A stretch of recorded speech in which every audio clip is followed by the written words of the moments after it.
မောင်နဲ့ကတော့ခဏလိုက်ခဲ့ပါ ဘာလို့လဲ ဟောချဲပါပါလို့မောက်ခေါ်ပြီးတယ် Yeah, boy. စ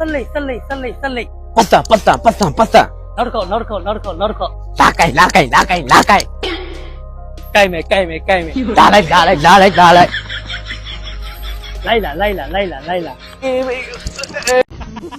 မမရဲ့ဂျပန်ကရောအော်ကာရောကြည့်လို့ရလားဗျာပြောပြမယ်နော်မောင်လေးအမားရောင်းတဲ့ဖုန်းတွေအားလေဂျပန်ကရောကားမကလို့နော်အမေရိကန်ကားတွေပြင်သစ်ကားတွေနော်ရုရှားကားတွေအကုန်ကြည့်လို့ရတယ်နော်နိုင်ငံပေါင်းစုံ channel ပေါင်းစုံကားတွေအကုန်ကြည့်လို့ရတယ်စိုက်တဲ့ကားကိုရာကြည့်အဆင်ပြေတယ်ရှင့်လိုချင်နေဆိုရင်အမားစီမှာရတယ်နော်လာဝဲလဲရှင့်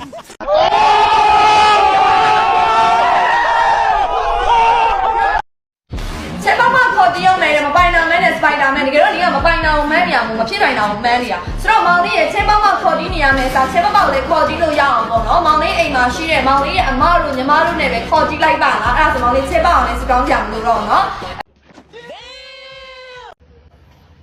အတန်ကမိုက်တယ်ဗျာ။အော်တချင်းဆိုတာပြောရတဲ့လူပါတယ်။အလှလို့ရင်နဲ့တီးဆရာကိုငှားအောင်မယ်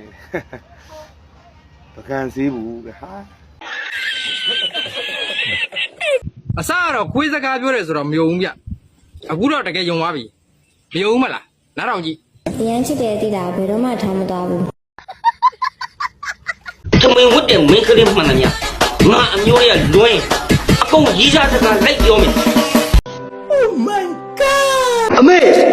ကျွန်တော်ကစထိုးတာနော်ကျွန်တော်ကစထိုးတာအမေပဲမှားထားတယ်လေရန်ဖြစ်ရင်ဥအောင်လှုပ်ဆိုလို့ကျွန်တော်ကြိုက်ထက်လိုက်တာဟာအမေလား